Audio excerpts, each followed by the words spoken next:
We're talking about not even one of, the most stacked women's division in the UFC at strawweight. We have Livinha Souza taking on Amanda Lemos. And if we're talking about nicknames, I mean, for Amanda Lemos, is it Amandinha? Is it? And it's a Brazilian Gangster. I know that for Souza. And Matt, in this fight, I wouldn't say a clash of styles, but if you look at Souza, she is, and I'm going to read out all of her titles. She's the former Invicta Talent MMA Circuit, XF MMA, Coastal Combat, and Predator FC champion. And with Predator, she was a flyweight. With all the other ones, a strawweight champ.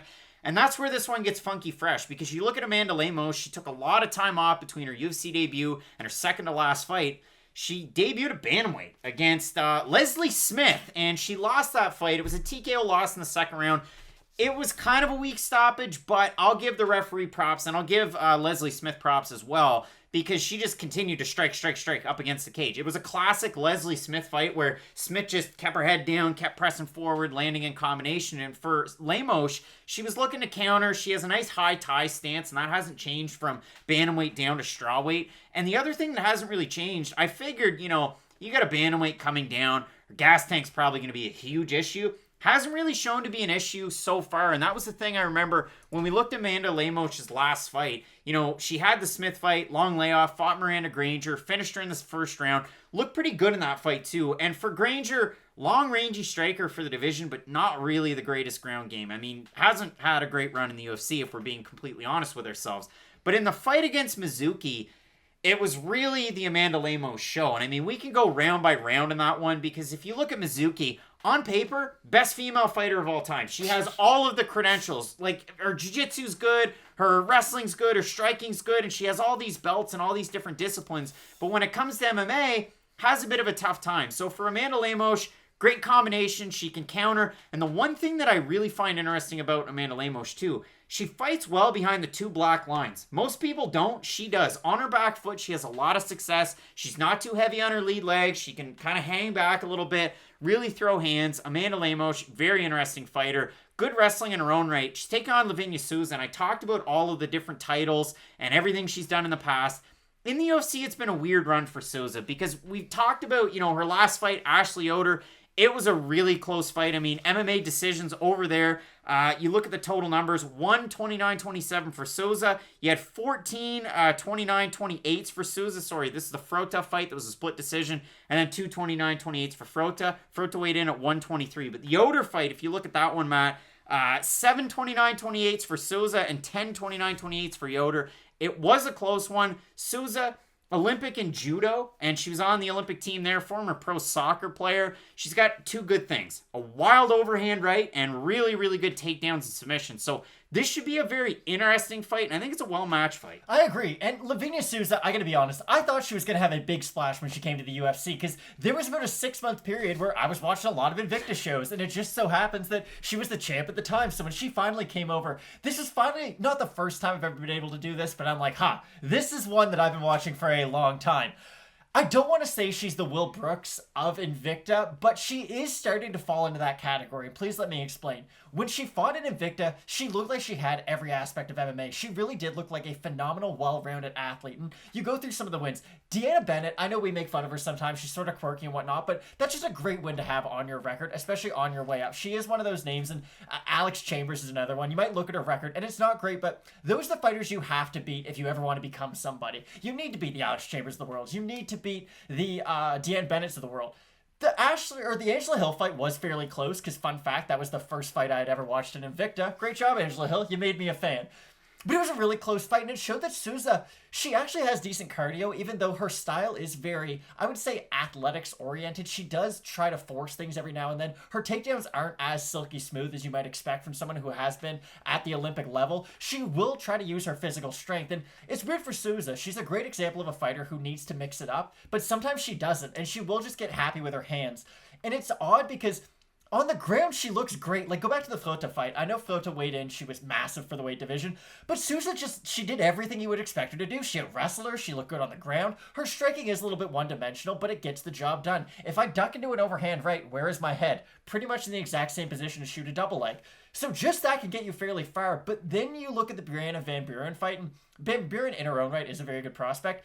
when Souza can't out-wrestle you, she will run into a lot of trouble. It's because on the feet, I'm going to call this the Jack Hermanson effect forever, I think. She just seems a little bit uncomfortable. It doesn't matter how good her overall skill set is. It's her striking is a little bit behind, and since it is so one-dimensional, if you can sort of find out, okay, she's throwing the overhand right, I can slip to the left. She's throwing the leg kick. If I check it, listen, it's still going to hurt me, but these are all weapons that I can deal with. Then you talk about the wrestling. She has very good wrestling, but I don't know if Souza has the wrestling to really force the fight to Amanda Lemos. And with Lemos, you said she can fight well backwards. It's going to be really important for her to do that in this fight because we know about the pressure of Souza, and we know about the wrestling and the overhands.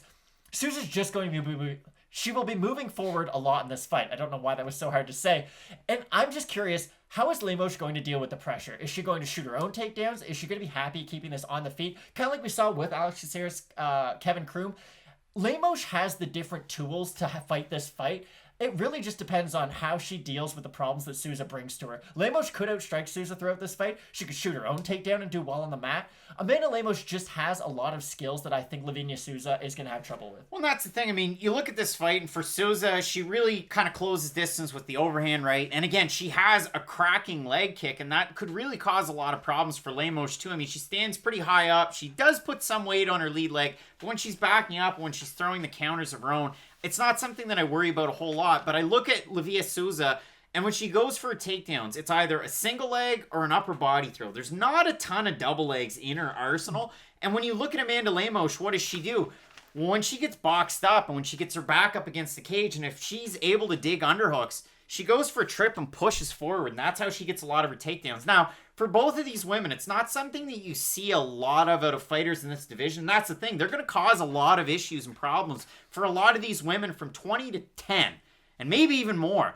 But for Lemos, it's a thing of like almost the unknown. Again, you look at the 2 wins that she has in the past. You beat Miranda Granger, you beat Mizuki. Okay, now you're finally getting that tough test in Livinha Souza that's been a champ with all of these different organizations, Invicta included.